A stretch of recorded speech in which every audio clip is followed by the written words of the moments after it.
My name is Tony Chin, and I'm the co-founder and chief scientist at foreva.ai.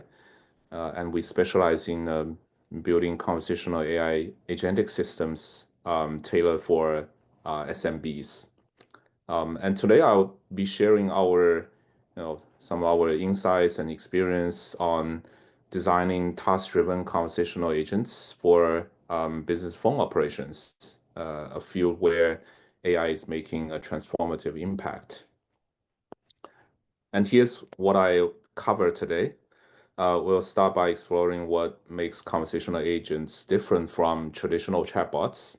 And then we'll delve into the key challenges encountered when developing and deploying these agents in real-world scenarios. And next, we'll examine state-of-the-art techniques for aligning these agents with specific tasks. We'll also discuss evaluation methods for measuring their performance effectively. And finally, I'll wrap up with a case study to illustrate practical application. Conversational agents, they're often mistaken for chatbots, but they serve a distinct purpose. Now, while chatbots focus on general conversation, task-driven agents are designed specifically for task completion, from taking orders to booking appointments. These agents interact with an environment, leveraging structured inputs and outputs to navigate complex tasks. The key components of such agents are their ability to maintain state, which is tracking context across interactions, and take meaningful actions based on the input, and evaluate their success using rewards tied to task completion. So in this sense, they are pretty much of the same nature as the reinforcement learning agents that we are already familiar with. Conversation here is just a vehicle for these agents to complete their specific tasks. Now, before the rise of large language models, we had task-specific reinforcement learning agents achieving remarkable outcomes. For instance, rideshare dispatch systems optimize driver-rider matches using online reinforcement learning techniques, which I have worked on. AlphaGo revolutionized board games by using self-play and Markov chain, the Monte Carlo tree search, and defeated world champions without prior human knowledge. And deep Q networks for Atari games demonstrate human-level control.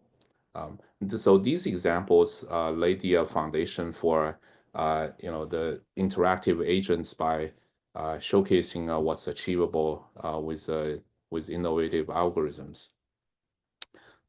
Why do conversational agents matter, right?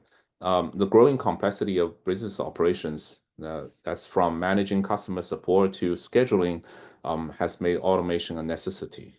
So task-driven agents go beyond generic chatbots. They provide domain-specific solutions for real-world problems. For example, an AI agent in a restaurant can handle customers' reservations. They can clarify menu details, and they can process takeout orders pretty much without human intervention. And such capabilities not only enhance efficiency but also improve user experiences. And large language models have fundamentally transformed conversational agents. Traditionally, for customer service phone calls, we rely on static rule-based systems like IVR. IVR is interactive voice response, which were rigid and often frustrating to users. And now LLMs enable dynamic and adaptive agents capable of holding natural open-ended conversations. And with superior language understanding and the ability to generate contextually relevant responses, then these agents are not only versatile but also extensible.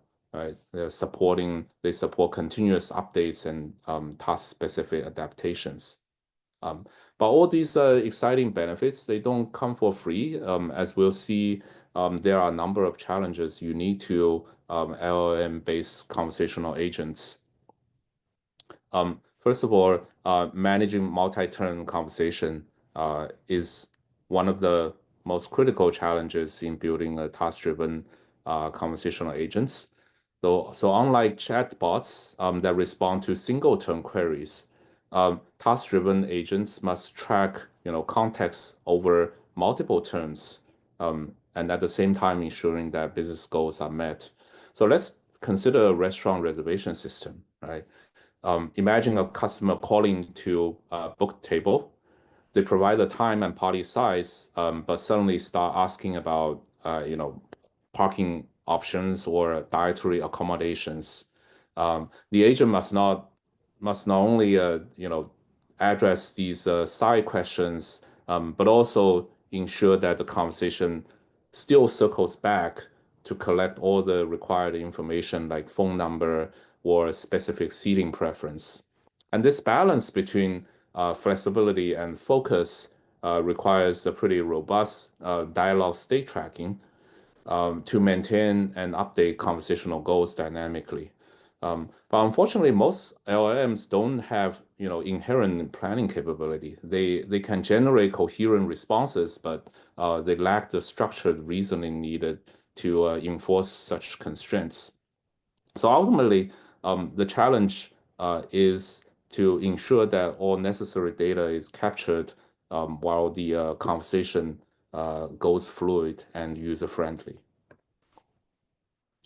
And domain-specific terminology, jargon, and even sometimes foreign item names can create significant barriers for the language model-based agents. So, for example, a customer might order a banh mi, which is a Vietnamese sandwich, or hago, which is a dim sum dish, or ask for a taro ball, which can even sometimes be transcribed as terrible by leading ASR models. Um, a, gen a general ASR model may not understand, the first two at all, and as I said, can easily confuse the third. Um, so these are all from our firsthand experiences. And such transcription errors can derail LLM in the conversation altogether. So to make such systems viable, business demand extremely high accuracy and task success rates. And the agent not only has to recognize these terms correctly, but also provide responses grounded in specific context of the query. Then there's the issue of hallucination, where agents basically fabricate information.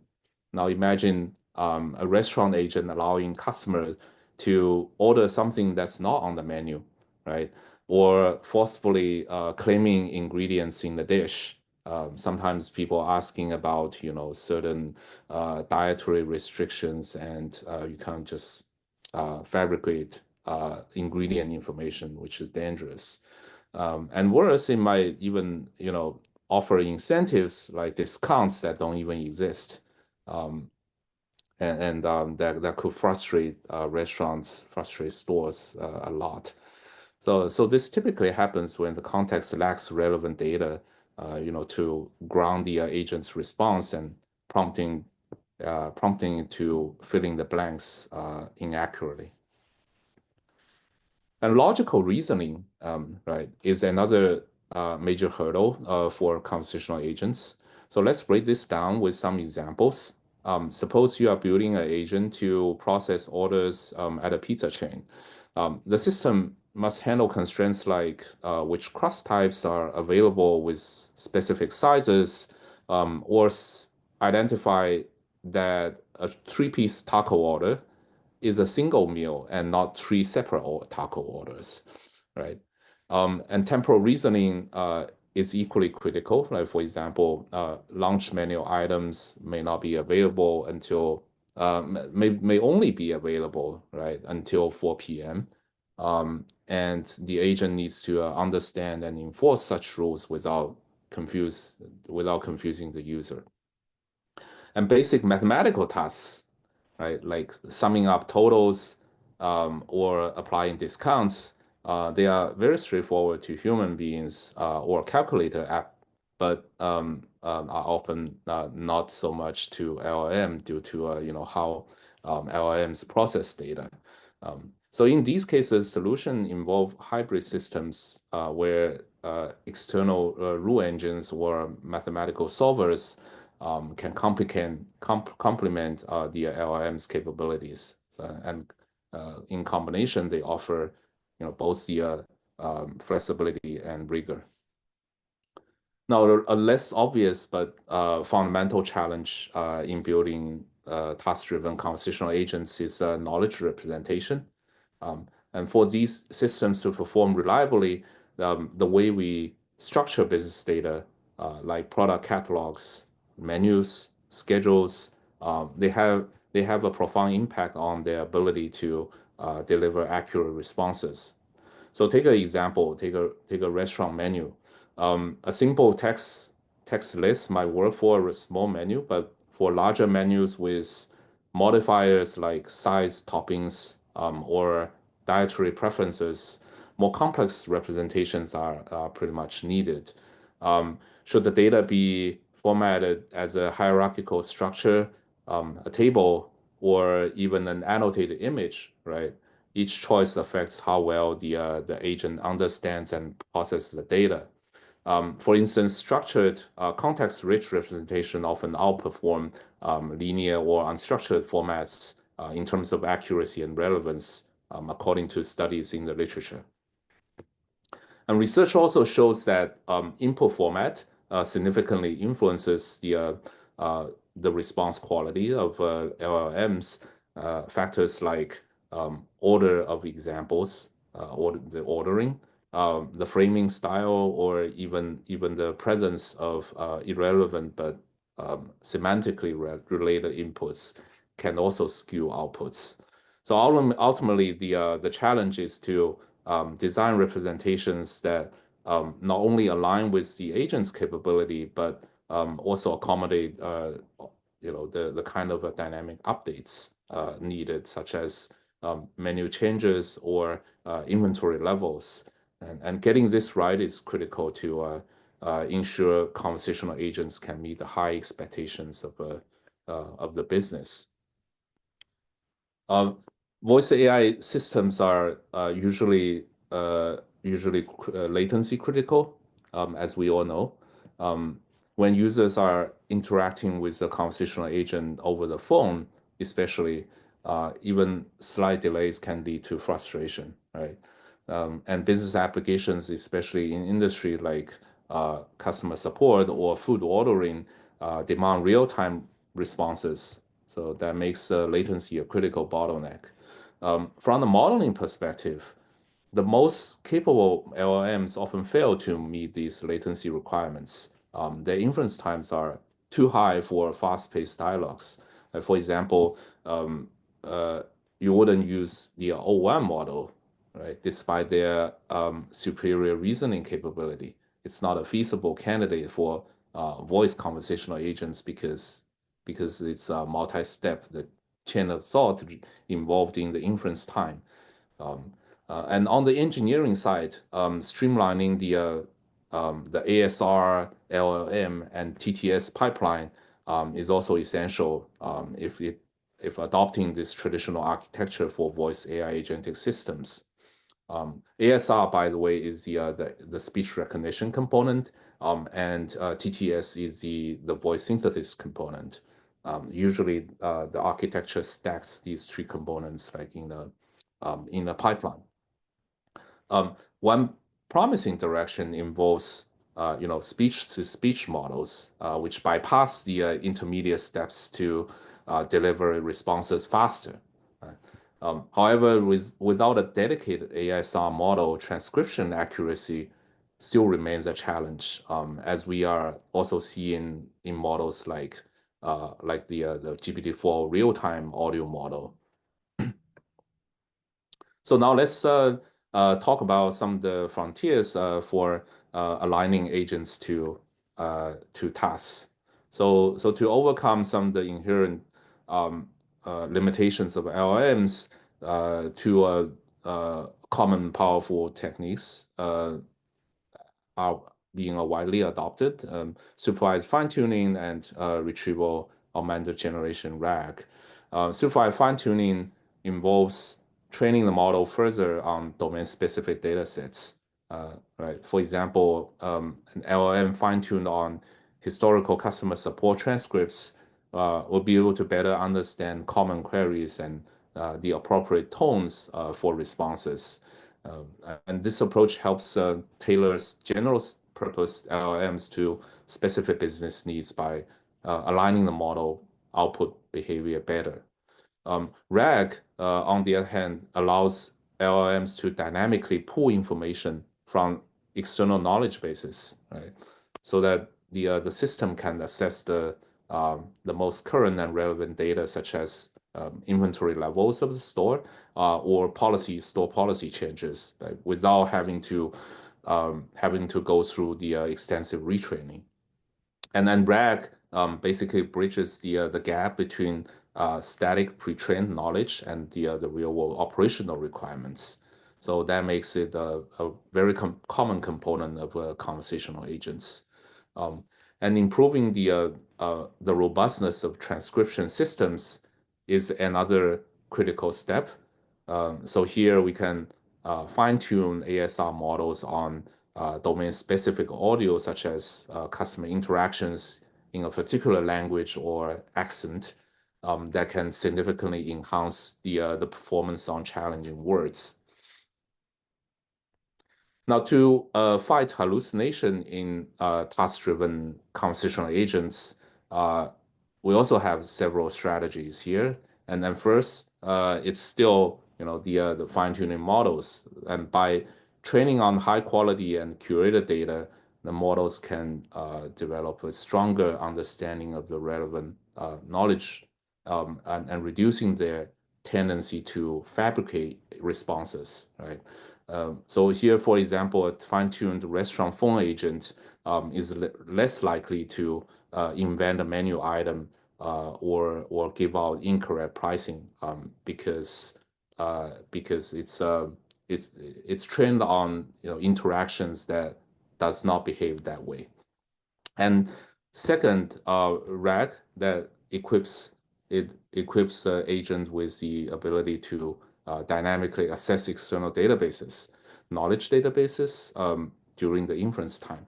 So instead of generating unsupported answers, now the model retrieves more accurate and up-to-date information, such as promotional offers, right, which can change day by day on a day-by-day basis. And this significantly reduces the risk of hallucination, particularly in domains where data changes very frequently. And third, basically, better foundational models usually reduce hallucination out of the box. And finally, things like chain of thought prompting. Chain of thought prompting the model evaluates its reasoning through multiple stages before finalizing a response. And for example, instead of guessing a substitution for an unavailable menu item, the model might explicitly outline the recommendation and verification steps, leading to a more reliable answer. Dialogue state tracking, or DST for short, they improve the conversational agent's planning capability. So its purpose is to maintain a coherent agent state by tracking user intents, slot values, and context across multiple turn interactions. The conversation involves multiple turns, and we keep track of the context across that. Without robust DST agents, they run the risk of losing track of critical details, leading to frustrating user experiences. So now let's consider again a restaurant agent handling a reservation. The DST ensures the agent collects required information, such as the date of the reservation, the time, party size, while also accommodating the optional inputs like dietary preferences. And maintaining this state across multiple turns, across interruptions, and follow-up queries is essential for this kind of a task success. And also approaches. There are emerging approaches like chain of thought explanation for DST, and that takes this a step further. So by breaking down decisions into interpretable reasoning steps, models they improve coherence and accuracy. So, for example, a user modifies their reservation, then chain of thought reasoning ensures like all the affected details are updated in a systematic way. And we talked about LLM's deficiency in planning capability. So the LLM modular framework basically uses LLM to support external planning systems rather than trying to rely entirely on LLM itself, which we know it's not quite capable of doing, right? So in the modular framework, LLMs handle language understanding, candidate plan generation, while external tool manage structured reasoning and decision making. So this hybrid approach leverages the strengths of each of the two components to deliver a more reliable solution, right? Instead of ascribing LLM to do something that it's not good at by nature. And beyond generating natural language, task-driven agents often still require reasoning and decision-making capability. So this is where search and planning techniques such as MCTS come into play. In post-training compute, MCTS has been proven instrumental in applications like game playing AI, but its potential extends to LLM and conversational agents by enhancing the model capability and enabling agent to basically to self-improve. And in addition, integrating LLMs with traditional optimization tools is another powerful approach. So for example, scheduling appointments or managing inventory levels, inventory management, right? They involve well-established operation research algorithms that can complement the generative capability of LLM. So each can do their own job very well, and combining these techniques, then we create a hybrid system that are both flexible enough and precise enough. And on data representation, as we discussed earlier, the way information is structured has a profound impact on how effectively an agent can understand and respond to user queries. So multimodal models like the 4o or Gemini, they integrate text and visual data. So imagine a customer asking about a dish. Then the agent with a multimodal capability could potentially refer to both textual description as well as an image of the item for richer and more accurate responses. And it's also possible to improve reasoning and retrieval by encoding structured business data into meaningful embeddings.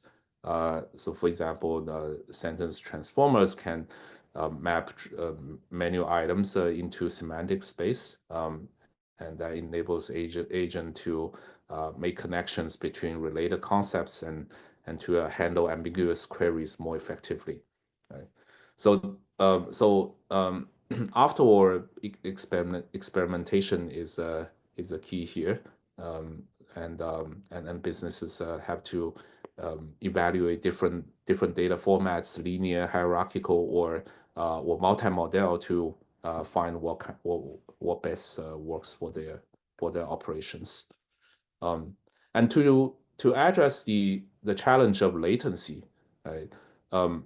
A voice AI stack has been evolving significantly, like moving from traditional ASR, LLM, TTS pipelines to the more advanced architectures, as we mentioned, like speech architecture. So traditional pipeline, they involve separate components, like basically the three components are separate. So they are pretty effective, but these pipelines can introduce latency and complexity if not optimized. So in this space, DeepRAM and 11 Labs, they have been working hard under this architecture to deliver agent API with latency low enough to meet the requirements of real-time voice agents, for example. And newer frameworks like the real-time APIs offered by OpenAI, they enable speech input and output and inferencing, right?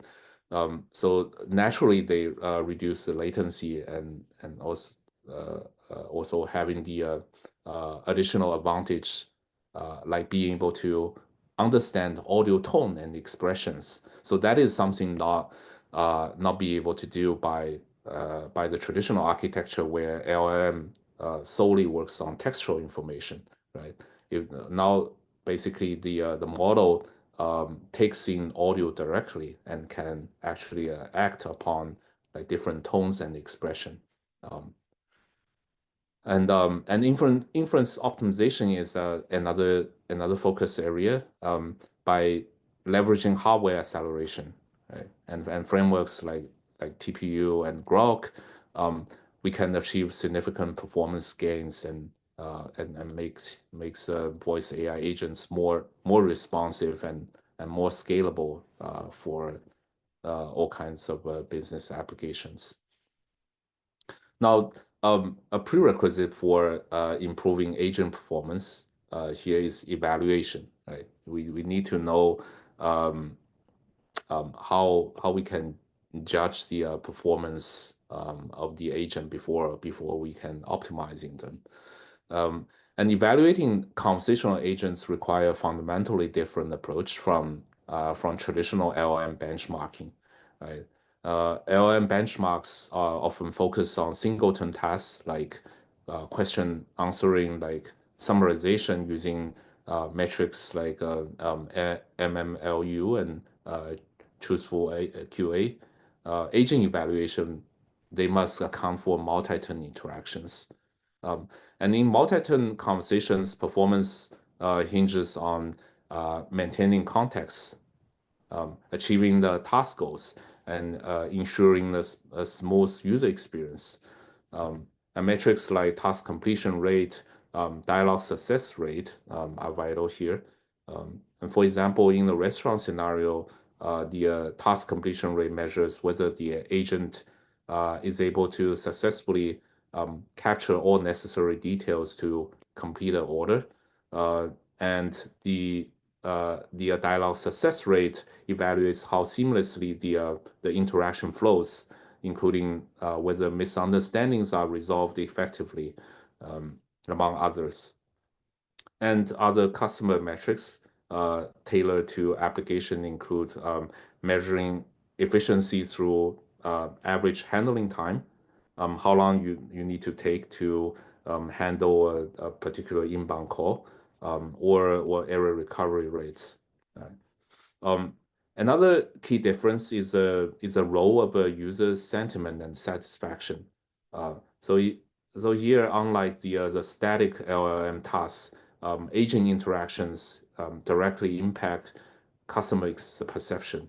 Metrics like customer satisfaction score or sentiment analysis provide a lot of insight into how users feel about their interactions and adding an important human-centered dimension to this evaluation. And for complex subjective tasks, human-in-the-loop evaluation is indispensable. Automated metrics alone cannot capture nuances of whether agent accurately, interprets user intent, especially for ambiguous or edge case queries. right? And take the example of a customer making a special request for a food order, and human raters play a critical role in verifying whether the agent correctly understood or implemented the request. Sometimes that may not be very obvious for automated verification using, for example, using another LLM model. Um, and then human feedback is particularly valuable in defining agent behavior. And by feeding the evaluative insights back into the training process, then we can improve accuracy and robustness over time. Yeah.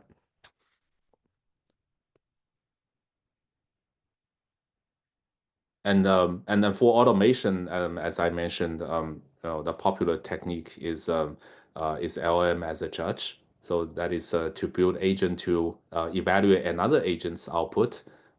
But as we have also seen from research experimentation, we have to be aware of a reliability issue, right? So although it's being argued that verifying task completion is much easier than completing tasks itself, there's no guarantee that verification and then self-correction will always do the right thing. So we've also seen numerous cases, where you may basically change the correct output to incorrect ones. So there's nuances there. Um, and then after figuring out agent evaluation, then we can develop uh, basically a continual learning framework. Continual learning is essential, like for this kind of conversational agents, for them to remain relevant in the very dynamic business environment. So unlike traditional models that are basically trained once and deployed, continual learning allows the agents to adapt to new tasks and domains or changing user needs without requiring a complete retraining. And then one key technique here is our old friend, reinforcement learning. RL allows agents to refine their behavior based on reward signals tied to specific goals, such as maximizing customer satisfaction or reducing average handling time. Right. So, for example, a reinforcement learning trained agent might learn to prioritize clarify ambiguous queries early in the conversation to avoid user frustration later. This is a very strategic and specific behavior from the agent. Um, but still, challenges remain, such as designing meaningful reward functions for multi-turn interactions, and then also ensuring a stable training on large-scale models. Um, and self-play is an important technique in reinforcement learning to generate additional experiences. And in these methods, agents simulate conversations with themselves uh, and then explore various edge cases and improve their responses through iterative feedback. And this is a particularly valuable for conversational agents where edge scenarios can be difficult to capture in pre-existing data sets. Um, and continual learning also benefit from human feedbacks, where human evaluators guide the model's adaptation by flagging errors or providing corrections. Right? And with the experience and feedback, then we need to update the LLMs and frameworks like LoRa allow efficient updates. So instead of retraining the entire model, LoRa fine-tunes a subset of parameters and significantly reducing the computational costs. And this is ideal for scenarios where agents need frequent updates, such as incorporating seasonal promotions or new product lines.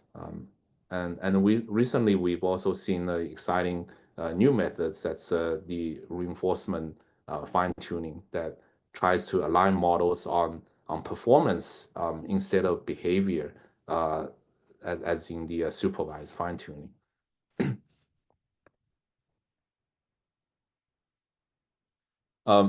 So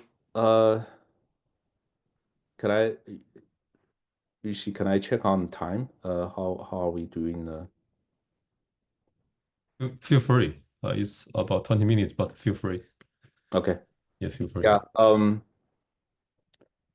So I think like yeah, we There's one can. thing we want to answer it. Sorry. In the chat. Yeah. Yeah. So I think we can look at like one specific example in more detail. So this involves a customer service automation. So this system basically provides a multi-channel support through telephone, through mobile apps and websites. Uh, Basically, that makes it accessible where a customer like prefers to engage. Um, and beyond simple automation like resetting password or explaining bills, the system basically is able to leverage user data to offer personalized recommendations like better service plans or higher tier service plans based on usage history. Um, and for sensitive or complex issues, then it's supposed to seamlessly escalate calls to human agents to ensure high service quality. Um, and the related case is basically like what we are building, having agents to help automate phone operations, and basically interact with the customers to take their orders, to figure out what the customer wants to order for either takeout or delivery orders, and then handle reservation requests and route that into the system directly into the restaurant's POS system and the reservation systems. And for metrics, basically some that I have already mentioned, like we use task completion rate, average handling time, customer satisfaction. They will be able to provide a pretty clear picture of the agent's performance. And there are some domain specific metrics like the accuracy. Like for example, for taking orders, then you need to measure what's the percentage of the orders that the agent is able to completely handle completely accurately, right? Usually, like even a single error in the order, if one item is wrong out of a 10-item order, that will still be a pretty much a frustration to the restaurants and also to the customers. Um, so I'll close by mentioning two areas that I believe will continue to stand out in the future. So first, I think it's multimodal agents. They are set to redefine the conversational AI by integrating text, speech, and also visual inputs. Um, uh, Imagine an agent that not only answers questions but also display images of menu items or troubleshooting diagrams during interactions. They offer next level user experience as well as the agent capabilities. Um, and the second one, basically, I mentioned, continual learning ensures that agents improve themselves with a complete feedback loop and also remain relevant in the dynamic business environments. And I expect it remain a central research topic for agents that are deployed in business operations, because and they become as the agents become more and more ubiquitous and widely deployed. As the scale of deployment increases, the ability to continually improve based on new interaction data without much human intervention, that becomes even more critical. Yeah, so this is some of the references that I refer to in the talk, and I'll stop here. And I have my contact information on the slide, as well as a demo phone number that any of you are, if you are interested, you can call to get a sense of a conversational agent for restaurant phone operations. Yeah, thanks for having me, and happy to take questions.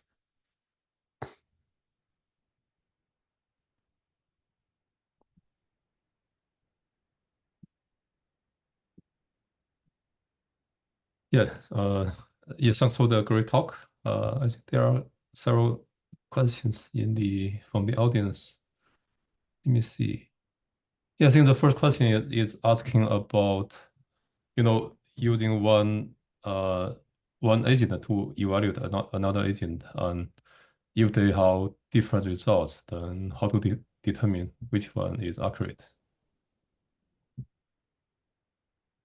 Yeah, that is one of the challenges that I think that I mentioned in the talk, and also something that we have experienced. Basically, there's no guarantee. So that is an empirical experience.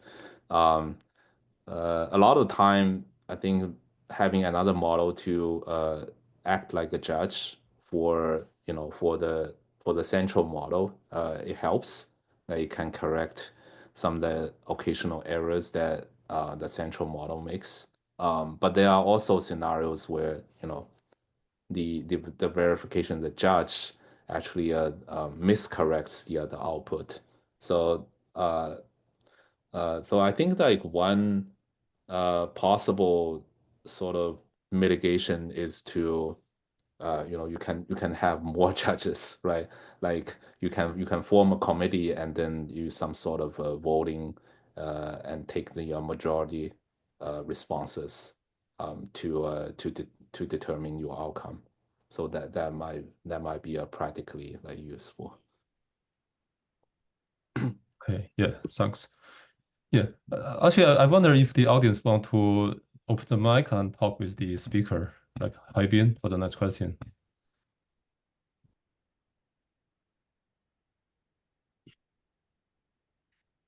Okay, let me see. Okay, just 1 second. Real-time API. Let me see how to. Okay, let me see how to unmute.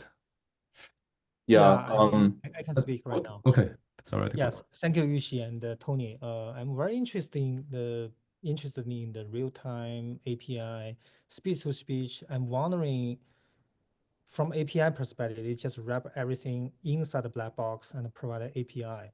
From the user perspective, from developer perspective, it looks like end-to-end. But what I'm saying is, internally, do they still have like a clear boundary for the main components?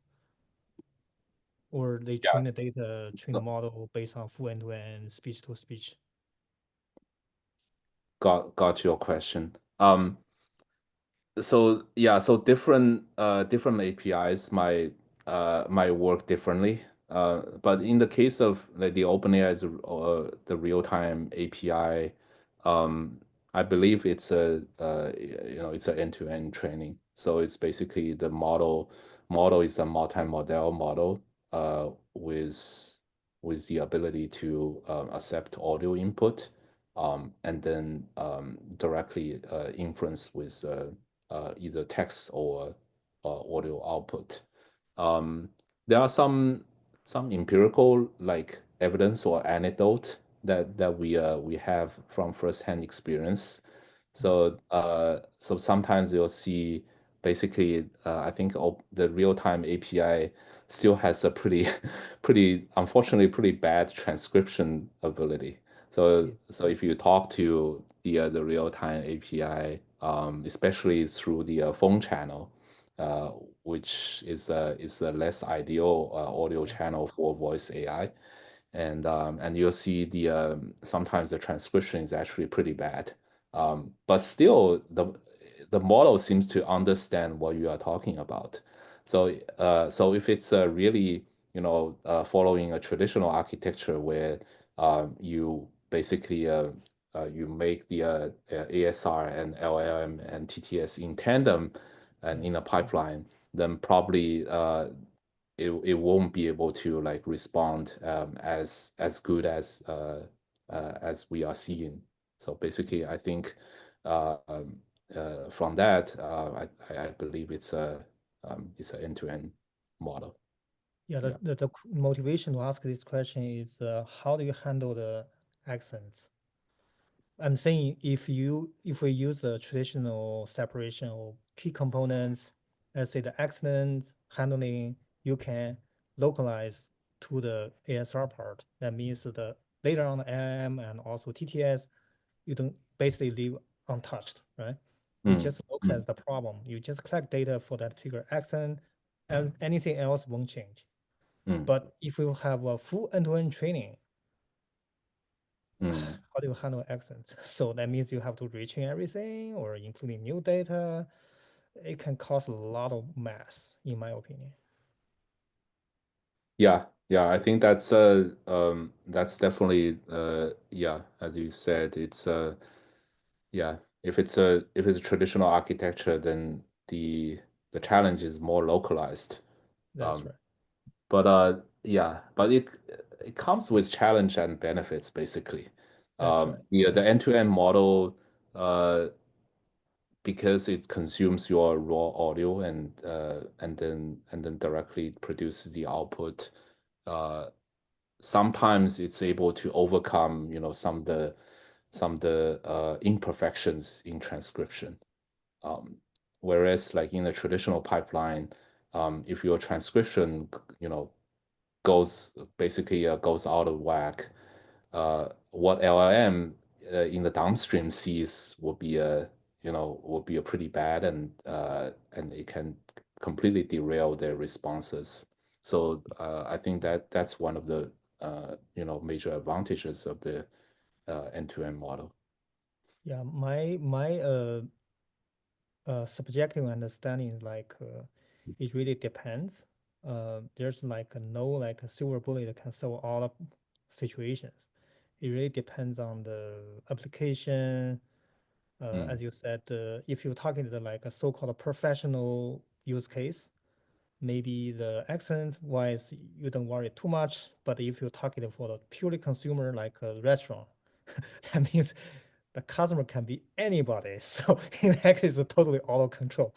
In that case, could be very, very challenging. So I'm saying the architecture wise, it's hard to say which one is better anywhere than the other one. It's hard to say.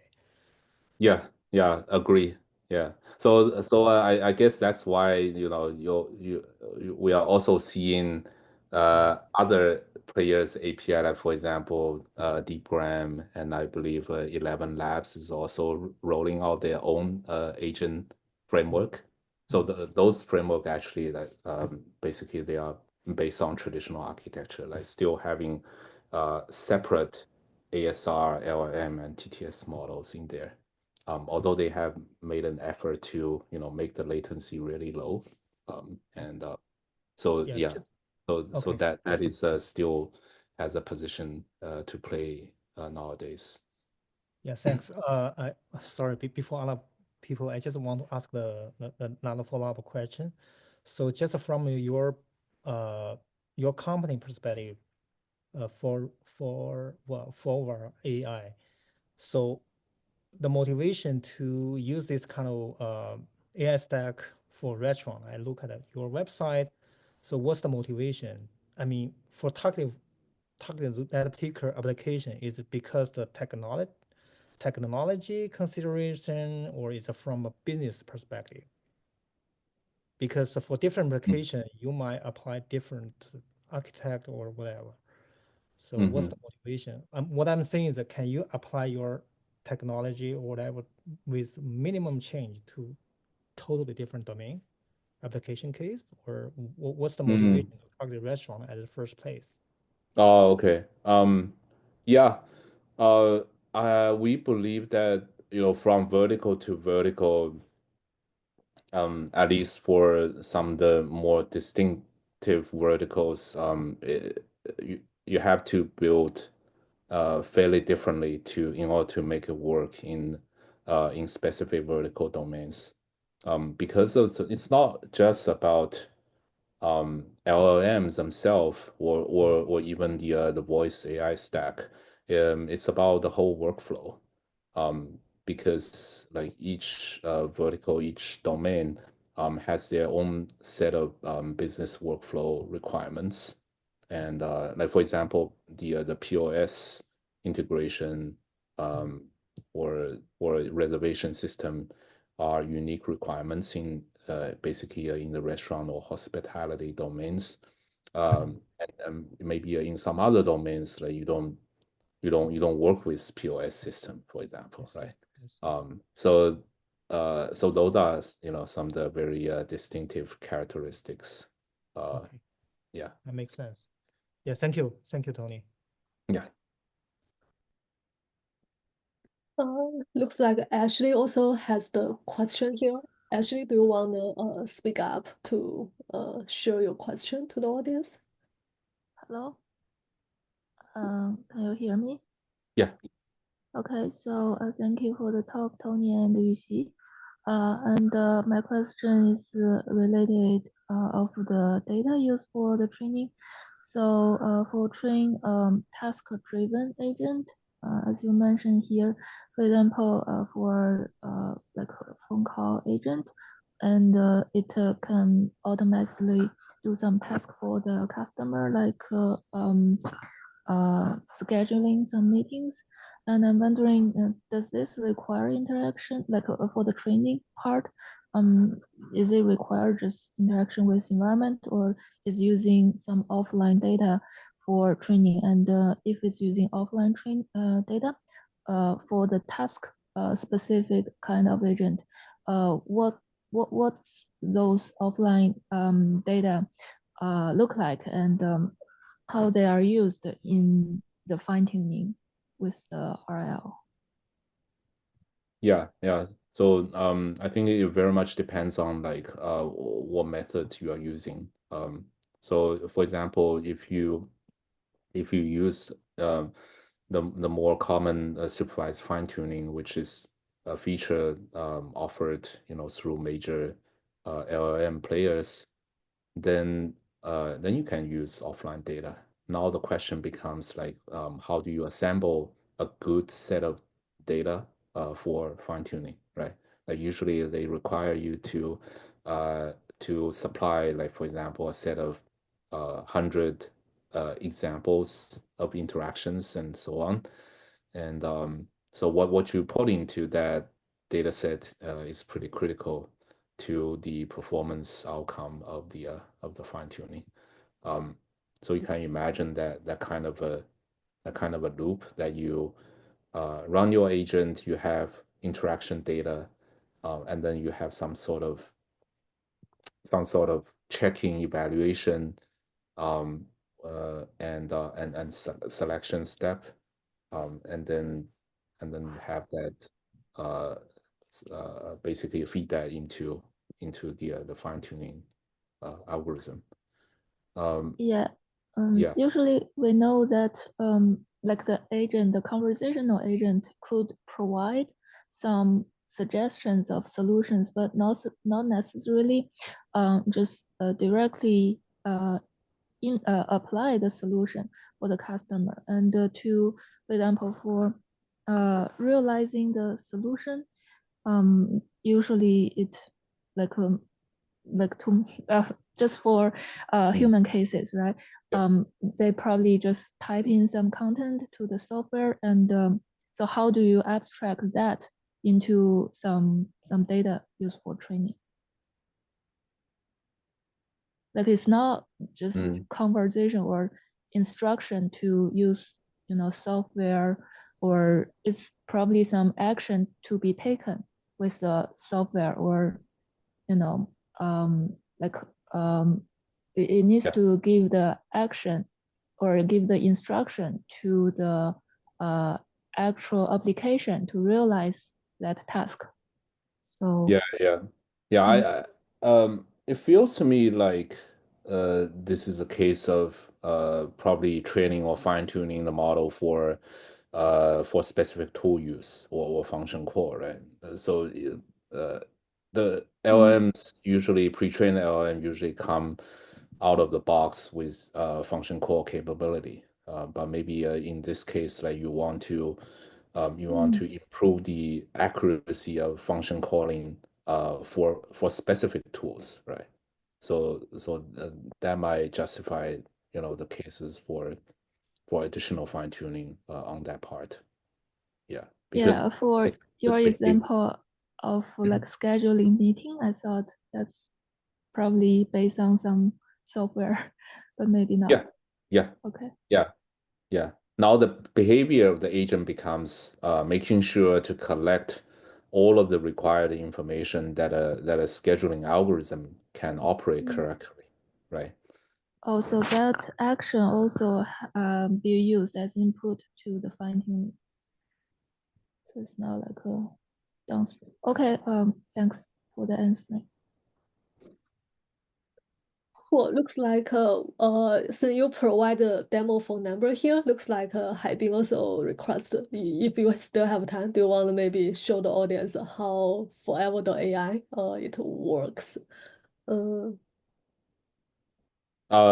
Like A quick demo. you want to show Yeah, I'm not sure if that's without people's machine, is this doable, or it's like a different kind of demo that require a physical machine here. Yeah. oh you want to I mean there's let's see, there's a barcode. Let's see if that's doable over Zoom. My heart in Sunnyvale, California. This is a demo account. AI technology may be used to process your order. What would you like to order today? Hi, do you have some specific pizza dish to recommend? Sure. One of our popular options is the Big Sur Pizza, which has roasted garlic, red sauce, pepperoni, sausage, and more. Let me know if this sounds good or if you'd like to hear about other pizzas. Yeah, the Big Sur pizza sounds interesting. Can I have one? Would you like the Big Sur Pizza? If so, please let me know the size you'd like, 12-inch, 14-inch, or 18-inch. I want the 18-inch. Great choice. I've added the 18-inch Big Sur Pizza to your order. Would you like anything else? Can I also have some snacks? Of course, we have options like breadsticks, buffalo wings, kukai, and cinnabon. Do any of these sound good to you? Yeah, I want some breadsticks. Did you mean breadsticks? Would you like them with cheese or without cheese? With cheese. Great. I've added breadsticks with cheese to your order. Is there anything else you'd like to add? That's good, thank you. Your order includes an 18-inch Big Sur pizza and breadsticks with cheese. Please make sure to pay through the payment link in the confirmation text message. Your order will be ready for pickup at the store. Thanks for ordering with Pizza My Heart. Feel free to hang up the call. Yeah, and then I'll receive a text message with the order confirmation and payment link and etc. And then I'll be able to complete that order. Yeah, that looks cool. Feels like the business can be scaled up to the either doctor scheduling or order the flight ticket in similar channel. Yeah, looks great. So maybe also one more question from my side. So like in practice, when you build this system, do you find the like the workflow is more important here, or like the agent? Since current we more like fit some limitation on the agent side. like either their planning or reasoning capability. Sometimes need a well-designed workflow to make it can really earn the customer trust. Yeah, I would say they really go hand in hand, right? Workflow is basically what the vertical those stores work around. Like their business evolves around the workflow. So the agent and the system, the voice AI system, has to build around their workflow in order, for the product to be useful to them. But at the same time, in order to achieve the kind of accuracy, the agent you have to improve the agent capability to, make sure that they handle things correctly in that specific context. So they really go hand in hand, I would say. Yeah. I see. Then does this mean your team will have literally the support person to help the restaurant set it up one by one, will like guide them hand by hand, like how to upload their menu and what required information. It's not exactly like self-service, but need a human to set them up to make sure the workflow meet their expectation. Yeah, that's definitely like one of the challenges, but that's also today we actually just announced on our LinkedIn our LinkedIn account that we reached a major milestone that we have completed integration with major POS, such that stores and customers using major POS will be able to basically start using EVA, the voice AI system, basically through a turnkey solution. So that minimizes their effort of onboarding. Basically, they don't have to input and provision their menu, or a lot of things just go through seamlessly. I see. Yeah, I agree that is definitely like one of the challenges as well, like how you can make the onboarding effort seamless. I see. Yeah. Since even though you mentioned that processing the knowledge information may fine-tuning or RAG, but for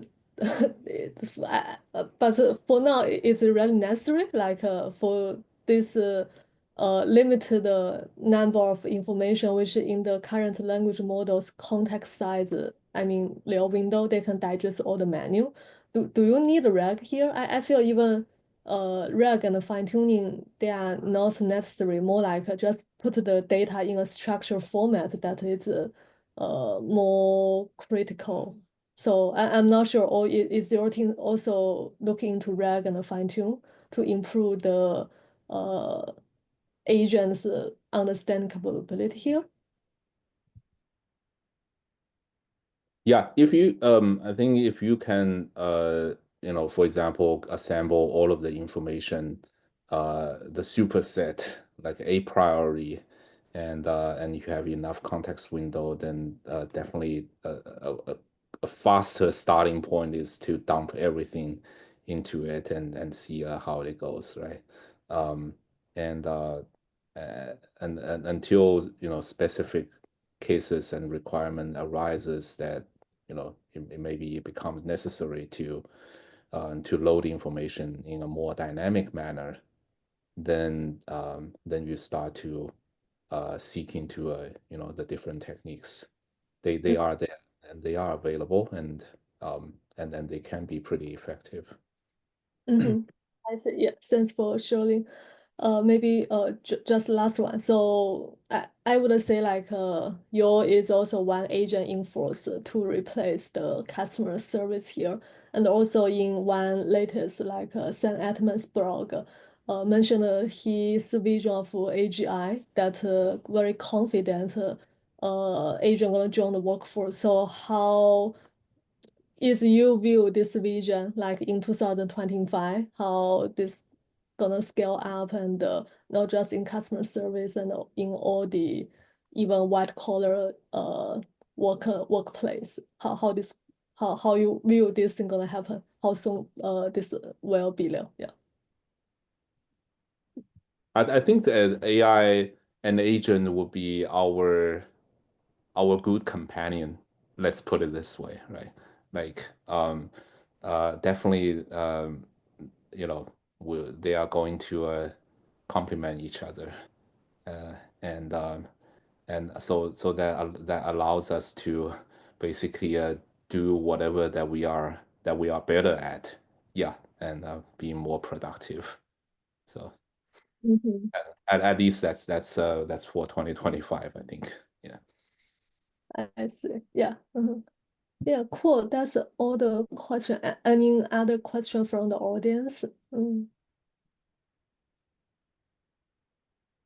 Actually, I do have 2 follow-up questions. If nobody else asks. Yeah, please Yeah. go ahead. But by the way, Tony, I'm not sure if you how many additional time you will have for the audience. Yeah. Yeah. Can we I mean 5 more minutes is fine. Oh, okay. Cool. Please. All right. Thanks. Tony, one question is regarding the demo you just showed.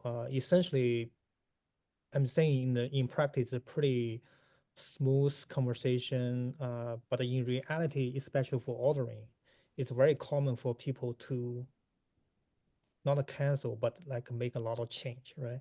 For example, when I say make order on pizza and in the middle, somebody told me, oh, let's change to something else. Then that means I will cancel whatever I ordered for pizza. So in that case, let's say the people just like first will order A in the middle, then they said, oh, I don't want to order A, I want to order B. Is still okay? Yeah. That is definitely like one of the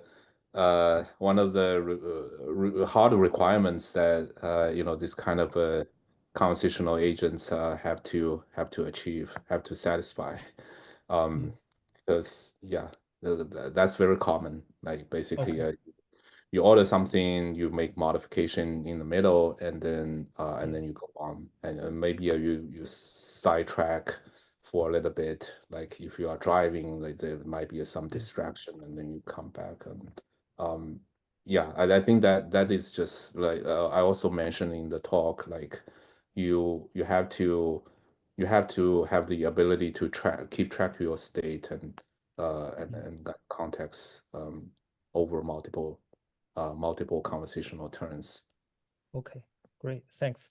So another one, maybe the last one, regarding the full stack from your company, are you using, for example, OpenAI API, or you just build up everything from ground up by you guys in-house solution?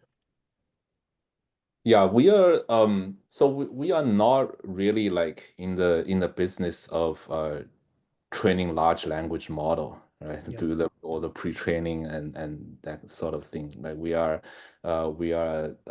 consider ourselves an application layer player. So so basically we utilize a basket of things and whatever combination that works best for us, and then we do domain specific, customization, fine tuning, etc. to make it work. Okay, that makes sense. Thank you, Tony. Thank you, Yuxi.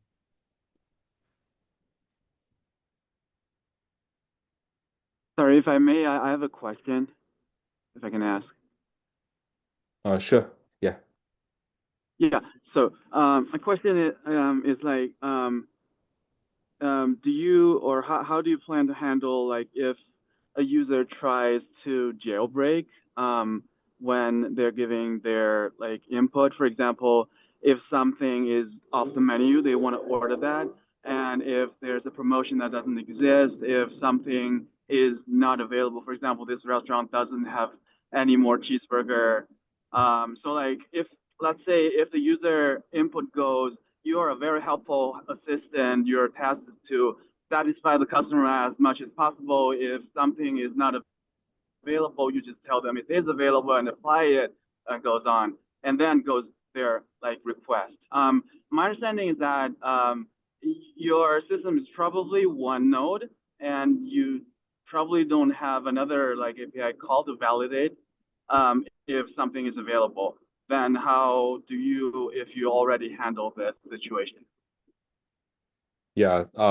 So I think it's important like for every application to have some sort of a safeguarding and guardrail. And this is one of those cases, right? Like you need to have some measure there to guard against like deliberate abusive behavior interaction. And yeah, we have something built in there to basically try to guard against this kind of behavior. And but definitely, like, you know, this is an evolving task, right?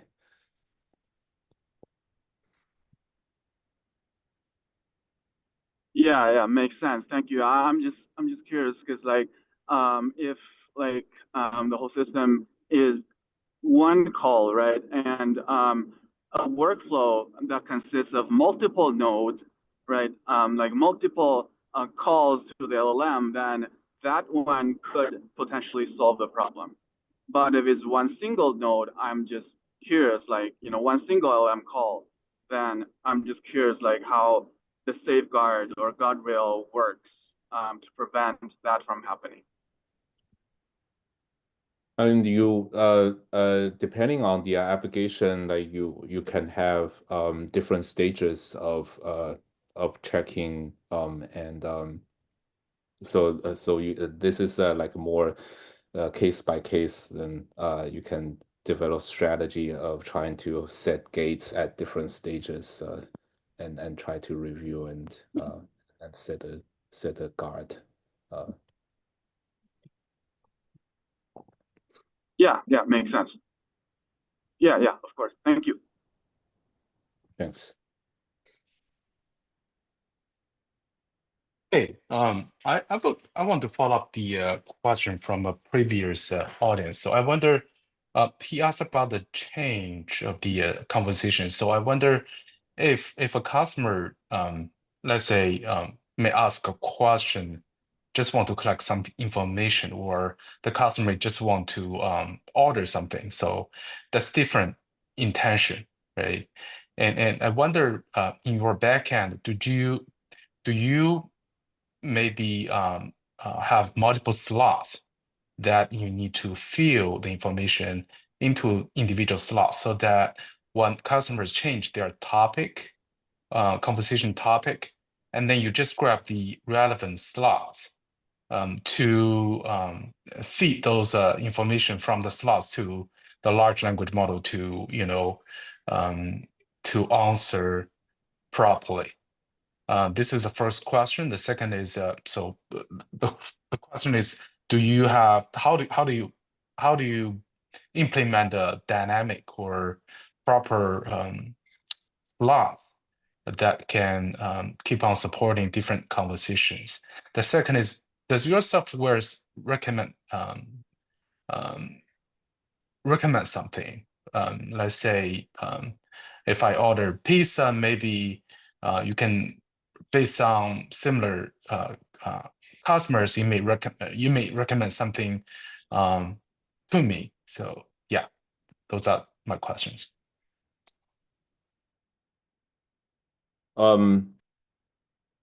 Like for recommendation, sorry, like what's the exact question? Like how do we come up with the recommendation? It's like YouTube, right? Suppose I'm watching a episode, and then probably in the next minute, YouTube just recommends something else or similar, or you know, if some customers like me, similar to me, so we both watch this video. So if the other customer watch the other video, maybe YouTube can recommend that video to me. So does your software have similar recommendations functions for recommendations? This is the second question. Yeah, currently, so we basically support a recommendation of items from in stores, and I would say like the recommendation system is basically a whole wide another area, you know, for agents to expand into, right? Like in addition to, you know, solving all the challenges about taking orders correctly and all the accuracy challenges. So definitely like that part, personalization and recommendation is a whole big topic that can be combined with agents, conversational agents. And for your first question, so I think that's definitely looks something that makes sense. Like you basically have something that acts like a router and routes you to, for example, to different dedicated agents, right? Like a lot of time we talk about multi-agent coordination, and this is probably a typical situation where you can have such coordination, which is basically in the form of a routing, right? So, but yeah, but I'm not gonna like go into details of our own internal implementation, but I think that definitely sounds like something makes a lot of sense to me. So I guess maybe you have defined bunch of states for different type of question or order, right? And you're saying you have multiple agents for different states, or I mean, if you don't feel comfortable, that's okay. Just want to understand how you know. You mentioned about multiple agent or coordination of multiple agents for different tasks. I just want to hear your experiences. What is the optimal way or good way to, you know, build a proper conversational agent to handle multiple tasks? Yeah, so I was saying that basically I think it makes sense that you know, imagine a multi-agent setting that you have something that acts like a router and routes specific tasks to the dedicated agent that only, for example, only works on that particular kind of task. So yeah, so that sounds like a architecture that makes a lot of sense, right? And should you know, there are frameworks like Crew AI and you know, the land graph, and they all support this kind of agent message passing. Yeah. Got it. Okay, thank you. Mm-hmm.